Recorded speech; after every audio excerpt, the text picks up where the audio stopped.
അവിടെ BJPക്ക് അക്കൗണ്ട് തുടങ്ങാനുള്ള സൗകര്യമാണ് 2016 കോൺഗ്രസ് ഒരുക്കിയത്. സാധാരണഗതിയിൽ BJP ജയിച്ചു വരേണ്ട മണ്ഡലമായിരുന്നില്ല അത്.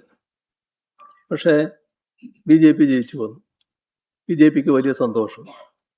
അത് അന്ന് ഒരു പ്രത്യേക തരത്തിൽ തയ്യാറാക്കിയ പദ്ധതിയുടെ ഭാഗമായി വന്നതാണെന്ന് എല്ലാവർക്കും മനസ്സിലായി. ഞങ്ങളത് 2021 ആ തുറന്ന അക്കൗണ്ട് പൂട്ടിക്കുമെന്ന് പരസ്യമായി പറഞ്ഞിട്ടുണ്ട്. BJP രാജ്യത്ത് സ്വീകരിക്കുന്ന നിലയുണ്ട്, ഇവിടെ സ്വീകരിക്കുന്ന നിലയുണ്ട്. BJP ജയിച്ചുകൂടാ എന്ന് ആഗ്രഹിക്കുന്ന ഒരുപാട് ശക്തികൾ നമ്മുടെ രാജ്യത്തും കേരളത്തിലുമുണ്ട്. BJPയെ ഞങ്ങൾ ശക്തമായി നേരിടുന്നു വന്നപ്പോൾ സാധാരണഗതിയിൽ രാഷ്ട്രീയമായി ഞങ്ങളോട് യോജിപ്പില്ലാത്ത, ഞങ്ങളുമായി സഹകരിക്കാത്ത ചില ആളുകൾ BJPയെ പരാജയപ്പെടുത്താൻ ഞങ്ങൾക്ക് വോട്ട് ചെയ്തിട്ടുണ്ടാവും. അതാണ് നാം കാണേണ്ട കാര്യം. എന്തിനാണത്?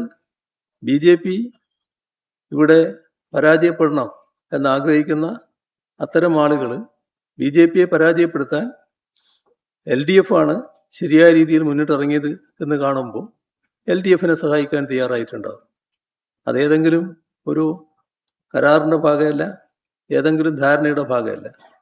അതിനുശേഷം 2021 തെരഞ്ഞെടുപ്പിന് ശേഷം ഞങ്ങൾ സ്വീകരിച്ച നിലയിൽ ഏതെങ്കിലും വർഗീയതയുമായി എന്തെങ്കിലും തരത്തിലുള്ള ബാന്ധവം ഉണ്ടാക്കി വിട്ടുവീഴ്ചയില്ലാതെ വർഗീയതയെ എതിർക്കുന്ന നിലപാടാണല്ലോ ഞങ്ങൾ സ്വീകരിച്ചു വന്നത്.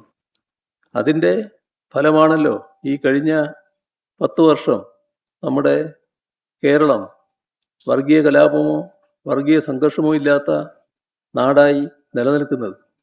അപ്പോൾ അതിനിടയാക്കിയത് LDFൻ്റെ ശുദ്ധമായ വർഗീയ വിരുദ്ധ നിലപാടാണ്. ആ നിലപാടിൽ ഒരു വിട്ടുവീഴ്ചയും ഞങ്ങളെ സംബന്ധിച്ചിടത്തോളം ഇല്ല.